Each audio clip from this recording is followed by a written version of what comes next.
You're in the trenches with Dave Lapham, presented by First Star Logistics. The Cincinnati Bengals traveled to take on the Philadelphia Eagles in the first preseason game of the 2025 NFL season. What started off as a hot offense with Joe Burrow, Jamar Chase, and Chase Brown soon kind of saw the defense rear its ugly head. Dave Lapham was on the call for the game, and what do you take away from the first preseason game? Because both sides stayed pretty vanilla, but Joe Burrow, we talked about it going into it, throwing the football the best we've ever seen him throw it, and he showed it Thursday night. Yeah, he did. I mean, everything he was doing in practice, the excellence that he was showing on the practice field carried over to the to the first preseason game.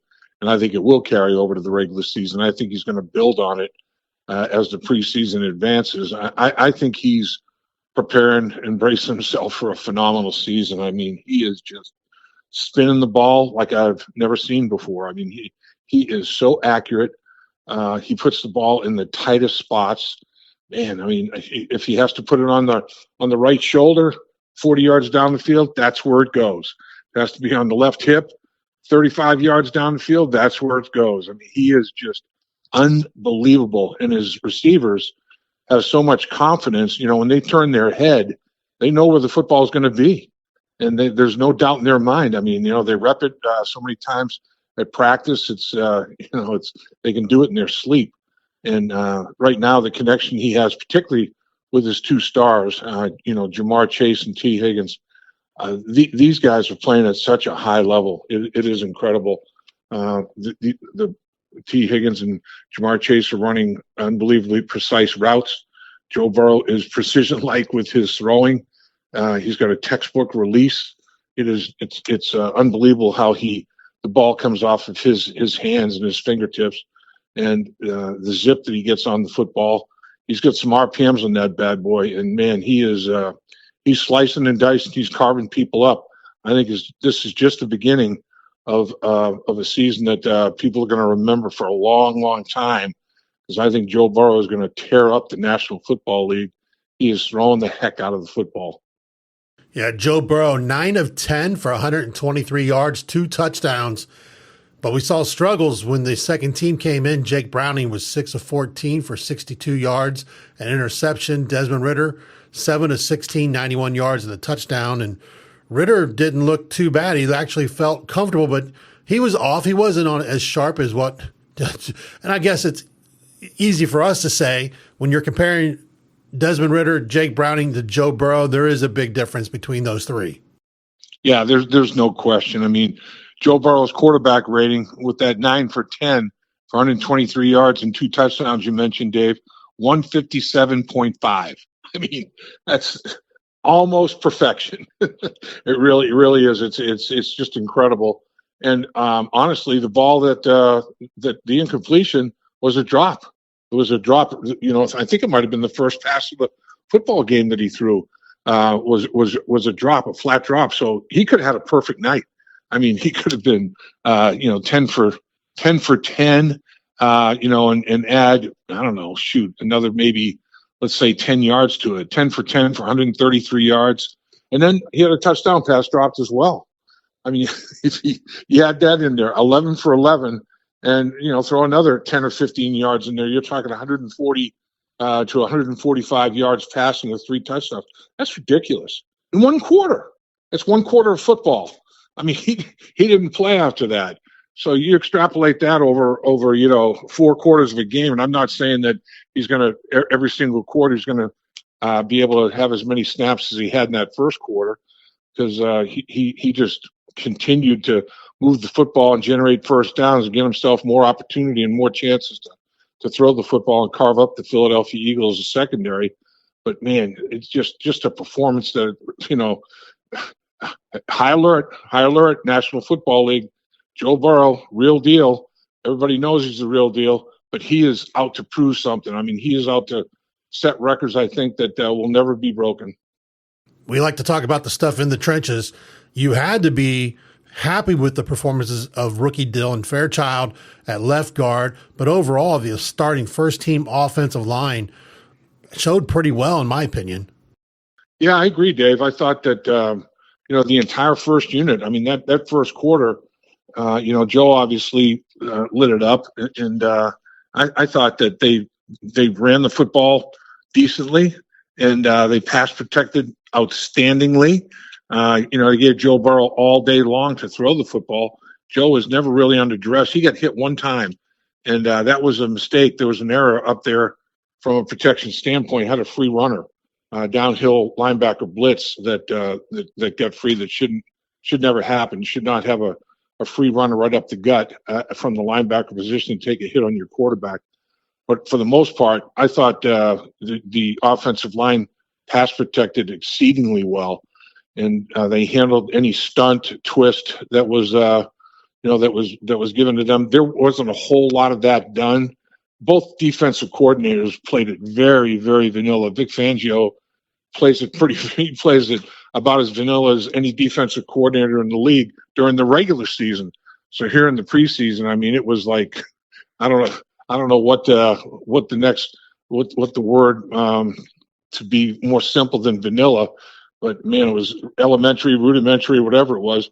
He wasn't doing much. He wasn't trying to fool the Cincinnati Bengals. He was just trying to see if his guys could defeat the Bengals offensive linemen one-on-one, get an edge and cause issues with that, get proper hand placement and then basically break down the offensive tackles, techniques, and fundamentals in his pass protection and whip them and get to the quarterback. And it wasn't happening. The Bengals held strong up front. They held down the fort pretty well up front.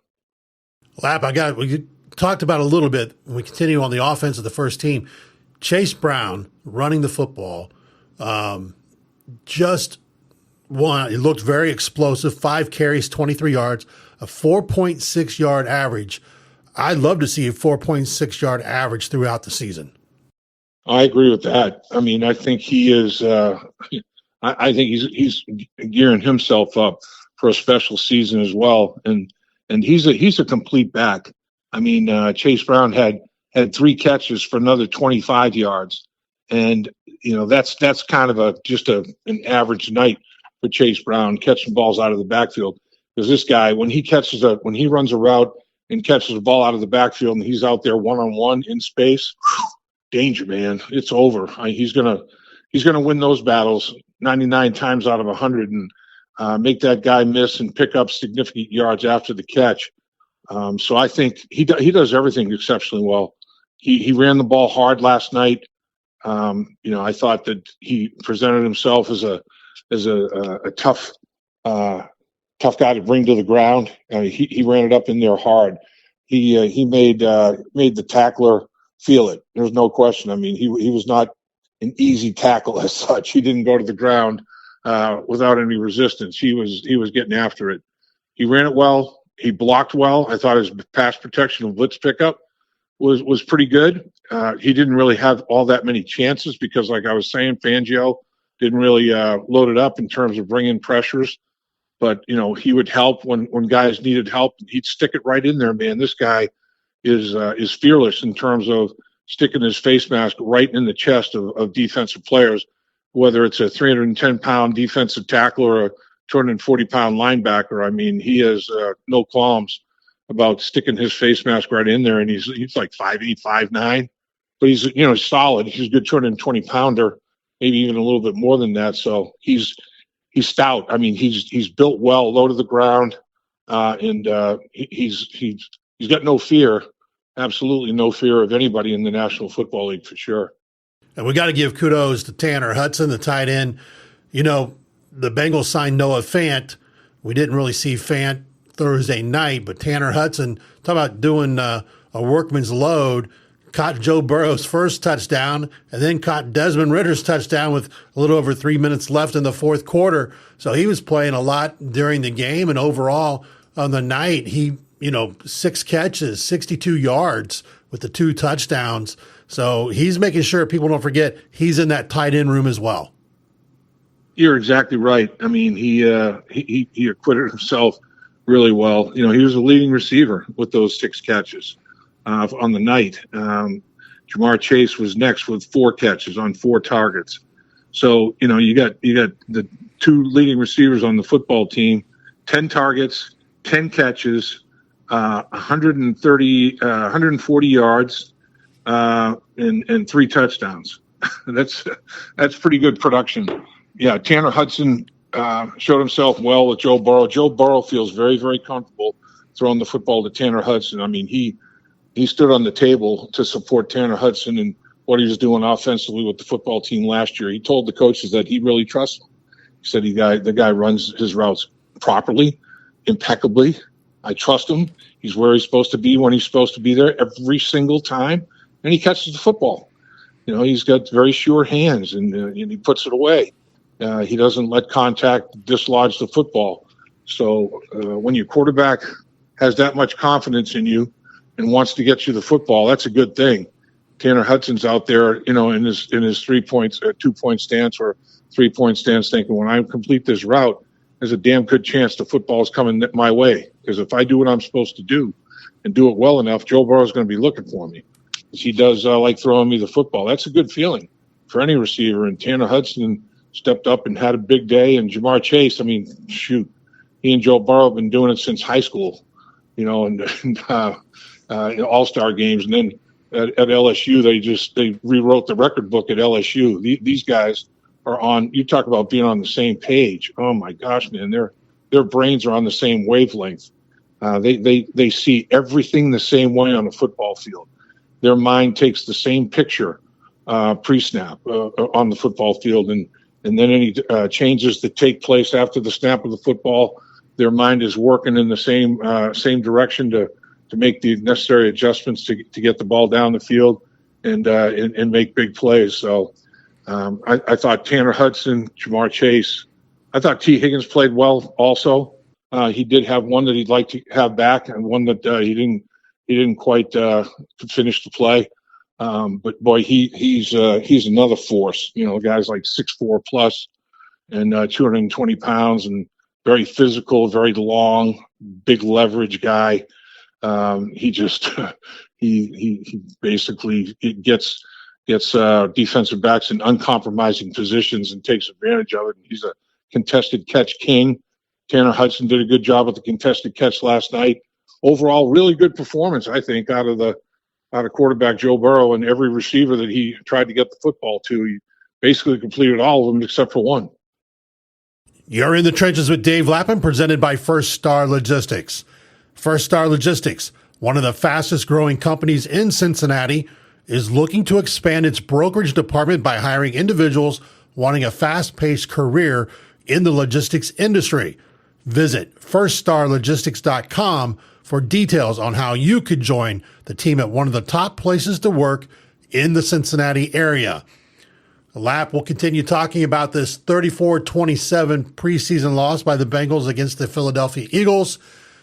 Moving over to defense, I am sure Al Golden had a lot to talk about with his defensive players because, boy, early on, there were some big gaps to run the football in.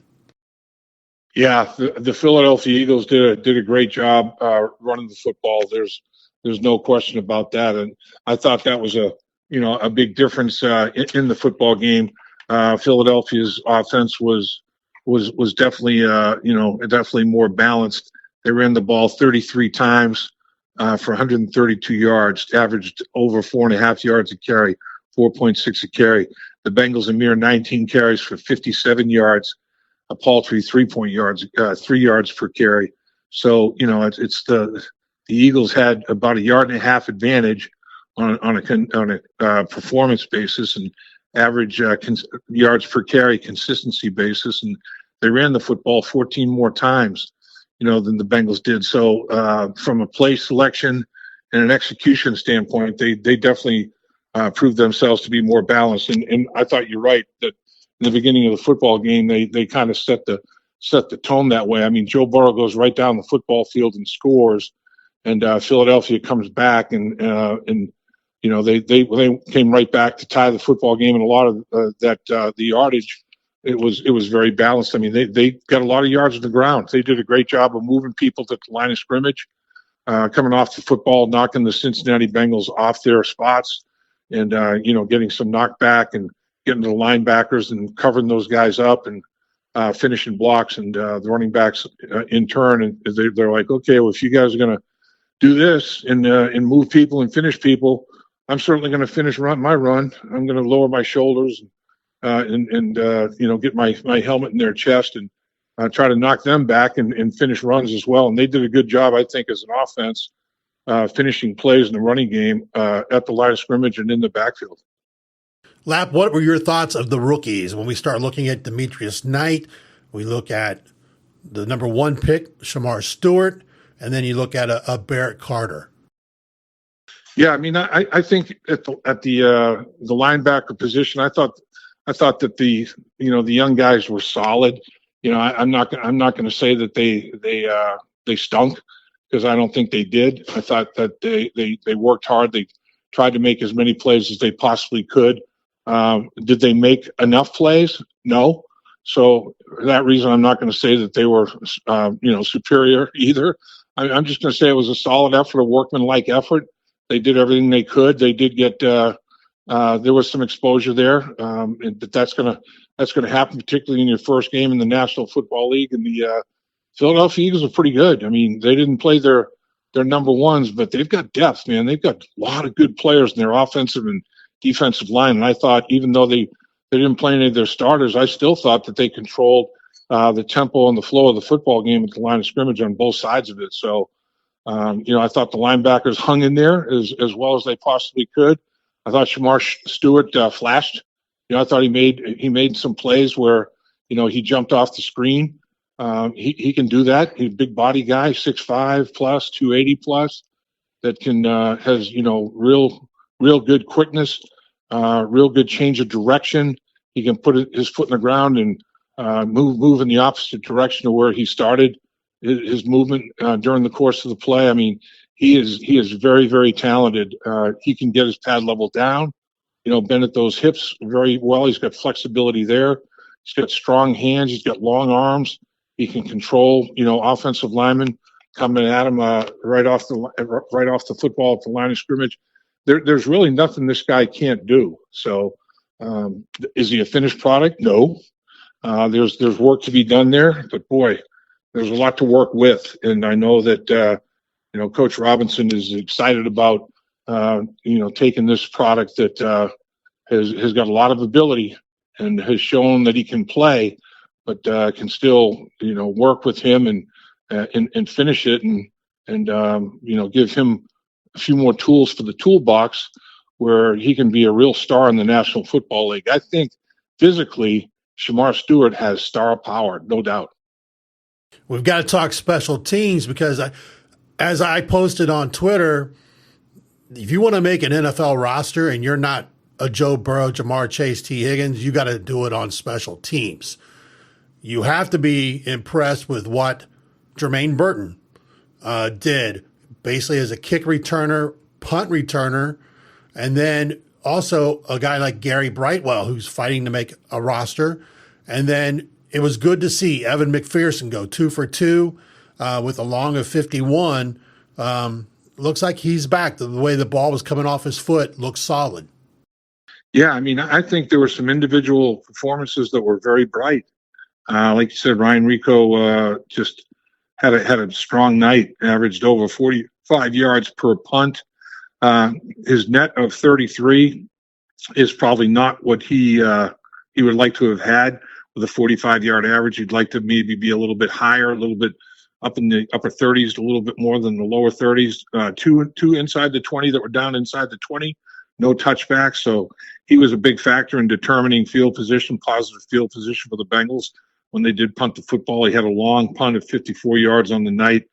Jamar Burton had a 32-yard punt return, which was extraordinary. He flashed on that one and he showed his ability to make people miss and run hard and get after it in terms of getting positive yards for the offense, minimizing the number of yards that they got to generate to score points. The Bengals averaged 24 yards per punt return. They only had 2 of them.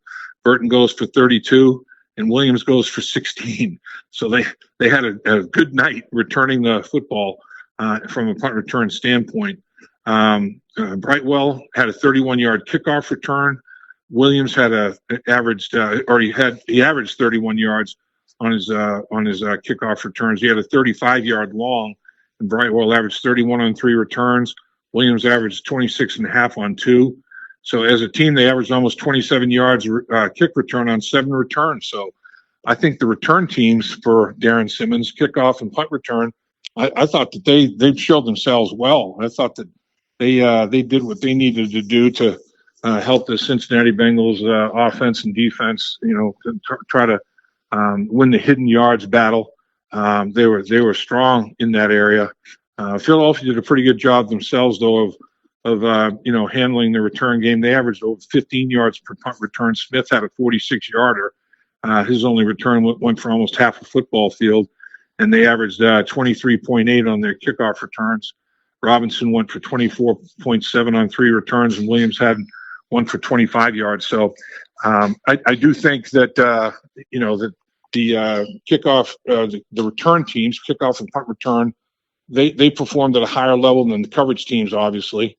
And Darren will make the necessary adjustments and coaching points that need to be made, and make sure that they're understanding all the fundamentals and techniques that he wants to employ when they're covering kicks and returning kicks. But let's put it this way: I don't think the special teams for either football team lost the football game. I think that it was a 1-score game, so it was a tightly contested game. The Bengals got out to a 2-score lead at one point, and then the Eagles came roaring back, and they had a 2-score lead at one point, and it ends up being a 1-score football game. So I think that it was a very, very even Steven battle. The teams were back and forth from a scoring standpoint with respect to points and even yards. I mean, the yards were very, very close as well. Both teams' total yards was pretty darn close. So I think that it's a good first preseason game, I think, for both coaching staffs. They've got some good plays, some solid performances to coach and teach players, and players can learn from. And then they also have plays that, oh boy, this isn't good enough. We can't have these kind of plays. We can't have these kind of errors, both physical and mental errors during the course of the regular season, because if you're going to do this and give up hidden yards and give a big advantage to the opponent, that's tough to overcome. So let's make sure we're doing things right. Let's make sure that we understand exactly what we're supposed to do, how we're supposed to do it. The Bengals will have several days now to get ready before their second preseason game to kind of let Al Golden maybe work on that defense a little bit and shore up some other parts of their overall game when they take on the Washington Commanders on Monday, August 18th, another night game, which Lap just loves when you're on the road. But yeah, exactly. But believe it or not, we're just about a month out from the start of the regular season when the Bengals will take on the Cleveland Browns on the road. So they might as well get used to this little road game before they get the final preseason game against the Colts at home towards more the latter part of August. You have been in the trenches with Dave Lapham, presented by First Star Logistics. First Star Logistics is one of the fastest growing companies in Cincinnati, and they are looking to expand their brokerage department by hiring individuals wanting a fast-paced career in the logistics industry. Visit firststarlogistics.com for details on how you could join the team at one of the top places to work in the Cincinnati area. Lap, I always appreciate you taking the time. We look forward to catching up this coming week as the Cincinnati Bengals continue prep work for the 2025 NFL season. And as always, please hit that subscribe button, like what we do, share it to other Bengals fans that may not know what Dave Lapham has been doing with First Star Logistics over the last going on 5 seasons now. And to all Bengals fans, hooday. Hooday. And Dave, real quick, I just want to give you kudos and plaudits, because you talked about I like what you do. I like what you do for me. I like what you do for First Star Logistics. Like you said, we've been together for 5 years, and nobody does it better than you, Dave. I mean, like we're doing now at these training camp reports. We've podcasted together for 5 years. We try to get as much good content out there as we possibly can for Bengals Nation. Bengals fans, I know, thirst for solid information to basically satisfy their appetites during the course of the regular season. We try to provide a big menu for them, and you do a lot of that work, man. You're a hands-on guy. You get things done. Understand the game of football. You know what you're looking at. You edit so well. You take a lot of the things that we do and take the best parts of it that fit what we're trying to get across from a learning standpoint that particular week. And just nobody does it better, Dave. I mean, you're very talented. You can do a lot of things well. And I know I certainly do appreciate your efforts. I appreciate the kind words, Lap. And again, until next time, everybody, Hoo Day. Hoo Day.